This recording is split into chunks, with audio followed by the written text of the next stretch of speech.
ప్రభునందు మాకు అత్యంత ప్రియులైన దేవుని ప్రజలందరికీ ఈ ఉదయకాల సమయంలో యేసుక్రీస్తు వారి శ్రేష్టమైన పూజ్యముదగిన నామం పేరిట శుభాలు ప్రకటిస్తున్నాను. మీరంతా బాగున్నారా? క్షేమంగా ఉన్నారు కదా? Good morning everyone. యేసుక్రీస్తు ప్రభువారు మీ అందరి పట్ల ఉన్నతమైన ప్రణాళికను కలిగి ఉన్నారు అని చెప్పడానికి నేను చాలా సంతోషిస్తున్నాను.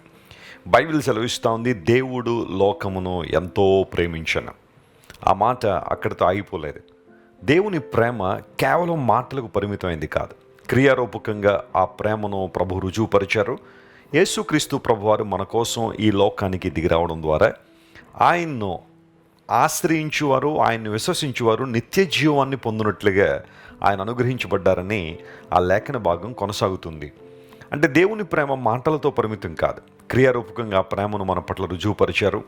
ప్రతిరోజు మనం దేవుని ప్రేమను జ్ఞాపకం చేసుకుంటూ మన జీవిత ప్రయాణంలో ఎదురవుతున్న ప్రతి సవాళ్లను, ప్రతి గడ్డు సమస్యలను జయించగలము. దేవుని ప్రేమ ప్రతి సమస్యను జయించడానికి శక్తినిస్తుంది కనుక ఆ ప్రేమను స్మరించుకుంటూ మనం ముందుకు సాగుదాం. ప్రతిరోజు ఒక వాగ్దాన సందేశం ద్వారా మన జీవితాలను బలపరుచుకుంటున్నాం. ఈరోజు వాగ్దానంగా పరిశుద్ధ గ్రంథాలు తెరిచి ఇర్మియా గ్రంథము 3వ అధ్యాయము 17వ వచనాన్ని మనం చదువుకుందాం. The book of Jeremiah chapter 3 and verse 17. ఆ కాలమున యెహోవా యొక్క సింహాసనము అని యెరూషలేమునకు పేరు పెట్టెదరు. జనములన్నీయు తమ దుష్ట మనసులో పుట్టు మూర్ఖత్వము చొప్పున నడుచుకొనక యెహోవా నామమును బట్టి యెరూషలేమునకు గుంపులుగా కూడి వచ్చెదరు. ఇర్మియా గ్రంథం ప్రవచన గ్రంథం. బైబిల్ గ్రంథంలో కొన్ని ప్రవచన గ్రంథాలు ఉన్నాయి. కొంతమంది పెద్ద ప్రవక్తులని, కొంతమంది చిన్న ప్రవక్తులు అని పిలువబడ్డారు. Major prophets and minor prophets. పెద్ద ప్రవక్తులు అంటే వారు చాలా ఎత్తుగా లావుగా ఉంటారని అర్థం కాదు. పెద్ద ప్రవక్తులు అంటే ఎక్కువ కాలం, దీర్ఘకాలం ప్రవచించారు.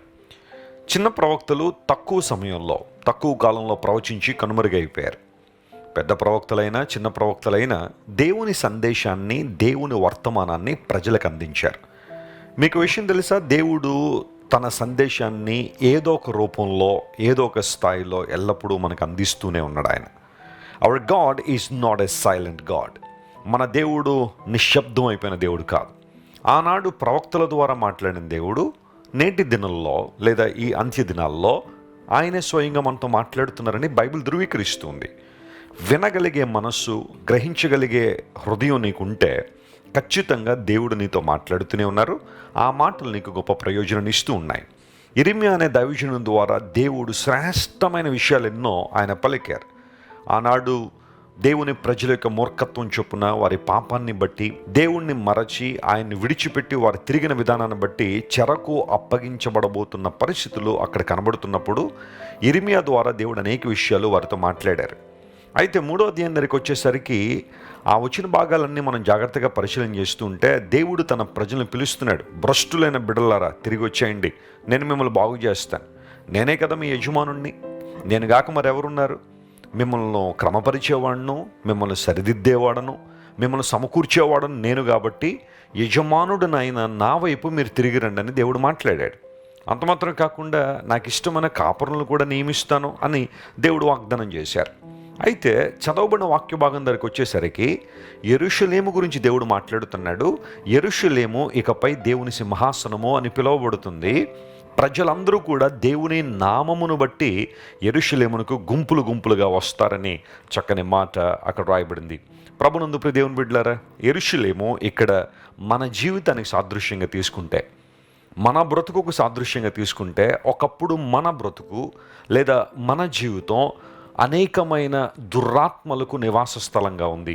దేవుణ్ణి మరచి, దేవుణ్ణి విడిచి తిరిగిన విధానాన్ని బట్టి మన జీవితాల్లో అపవాదికి నిలయంగా, సాతానుకు నివాస స్థలంగా మారిపోయిన మన జీవితాలు కేవలం దేవుని ప్రేమను బట్టి, ఆయన కృపను బట్టి మరొకసారి మనల్ని జ్ఞాపకం చేసుకుని యెరూషలేమును ఆయన సింహాసనంగా పిలిచినట్టుగానే మన జీవితాలను దేవుడు తన సింహాసనంగా చేసుకోవాలని ఆయన ఆశిస్తున్నాడు. ఇది ఎంత గొప్ప ఆధిక్యత, ఇది ఎంత గొప్ప శుభవార్త.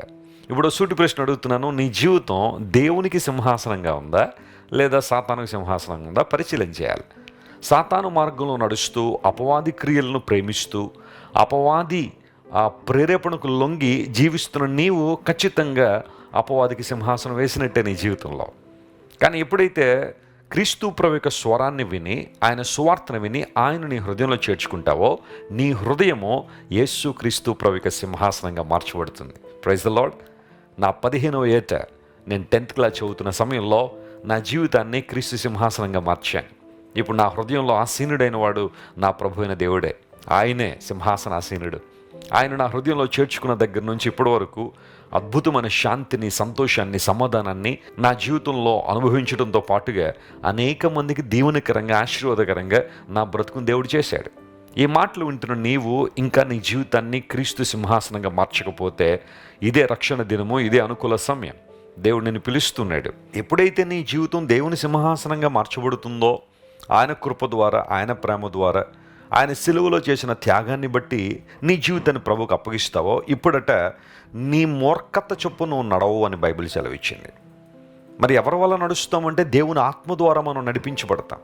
పరిశుద్ధాత్మ మనకు ఒక బహుమానంగా అనుగ్రహించబడ్డారు కనుక పరిశుద్ధాత్మ దేవుడు నడిపించిన విధానంలో మనం నడవడానికి దేవుడు మనకు సహాయం చేస్తున్నాడు.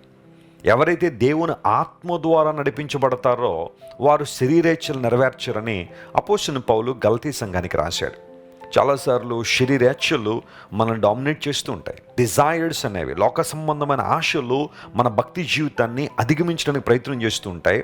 అటువంటి పరిస్థితుల్లో పరిశుద్ధాత్మ దేవుని స్వరానికి లోబడి, పరిశుద్ధాత్మ దేవుని యొక్క నడిపింపుతో మనం నడిచినప్పుడు, ఆత్మ ద్వారా నడిపించబడినప్పుడు శరీరేచ్ఛలు నెరవేర్చకుండా ఆత్మ సంబంధమైన కార్యాలు నెరవేర్చే వారంగా మనం ఉంటాం. ఇది బైబిల్ సెలవిస్తుంది. క్రీస్తు సింహాసనంగా మనం మార్చబడినప్పుడు మన మూర్ఖత చొప్పునక నడవంగానే దేవుని ఆత్మ ద్వారా నడిపించబడతాం. ఇప్పుడు చూడండి, ఇక్కడ ఎంత అద్భుతమైన విషయాన్ని ఇక్కడ రాశారంటే, ఎప్పుడైతే యెరూషలేము దేవుని సింహాసనంగా మార్చబడుతుందో మనుషులందరూ గుంపులు కూడి వస్తారట. నిన్ను దేవుడు ఒక వింతగా మారుస్తున్నాడు, ఒక వేడుకగా దేవుడు మార్చాడు. అనేక మంది ఆదరణ నిమిత్తమో, ధైర్యము నిమిత్తమో, ప్రోత్సాహము నిమిత్తమో నీ దగ్గర పరిగెత్తుకుని వస్తారు. దావీదు జీవితాన్ని మనం పరిశీలన చేస్తే, అదుల్లాము గుహలో దావీదు ఉన్నప్పుడు అతని చుట్టూ చేరిన వారందరూ కూడా రకరకాల సమస్యల్లో, ఇబ్బందులు ఉన్నవారు దావీదు దగ్గరికి వచ్చారు. వారందరినీ కూడా దావీదు ఆదరించాడని, బలపరిచాడని లేఖనాలు సెలవిస్తున్నాయి. దేవుడు నిన్ను ఆదరించినప్పుడు ఎట్టి ఆదరణతో నువ్వు ఆదరించబడుతున్నావో అదే ఆదరణ ఇతరులకు చూపించాలని దేవుడు ఆశిస్తున్నాడు. And you shall become a channel of blessing to many people around the world. ప్రపంచంలో అనేక మందికి దేవుడు నిన్ను ఆదరణకరంగా దేవుడు మారుస్తాడు. నీ మాటలు అనేక మందికి ధైర్యాన్ని ఇస్తాయి. నీ నిర్ణయాలు అనేక మందిని ప్రభావితం చేస్తాయి. నువ్వు మాట్లాడే మాటలు, నీ ప్రవర్తన, నీ అలవాట్లు ఎక్కడో చోట ఎవరినొకరిని స్ఫూర్తితో నింపుతూ ఉంటాయి. అలాంటి ఆదర్శవంతమైన జీవితంలోనికి, ఆశీర్వాదకరమైన జీవితంలోనికి దేవుడు నిన్ను మారుస్తాడు. ఇది ఈరోజు దేవునికి ఇస్తున్న వాగ్దానం. ఇది you shall become a blessing.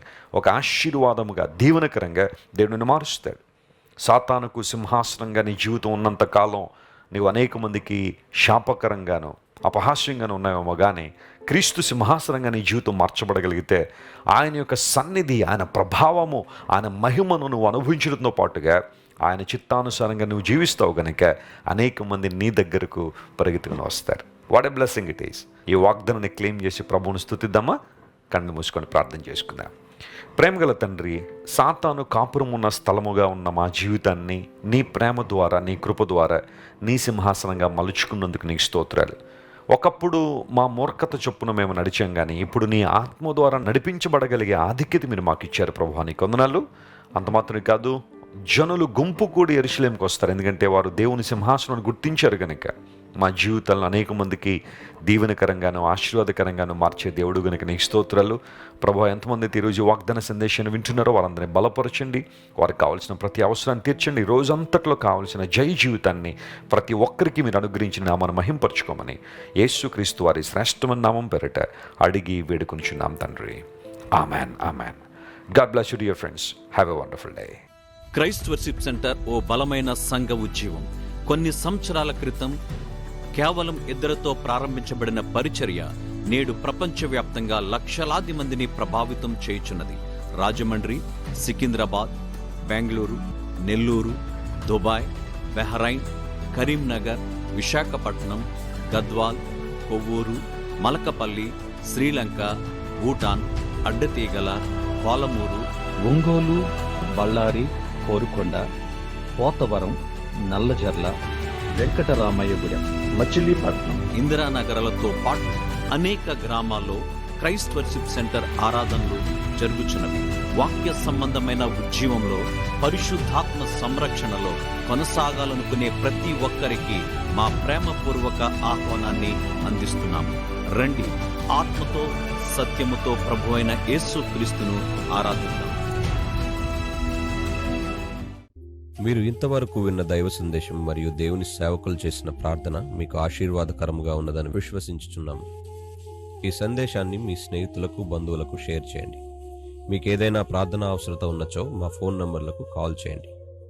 దేవుడు మిమ్మల్ని ప్రేరేపిస్తే విశ్వాసంతో సాగుచున్న ఈ పరిచర్యను ప్రోత్సహించండి. మరిన్ని వర్తమానాలు, పాటలు వినుటకు జాన్ వెస్లీ మినిస్ట్రీస్ అను మా యూట్యూబ్ ఛానల్ను సబ్స్క్రైబ్ చేసుకొనండి. ప్రభువైన యేసుక్రీస్తు కృప మీకు తోడైండును గాక.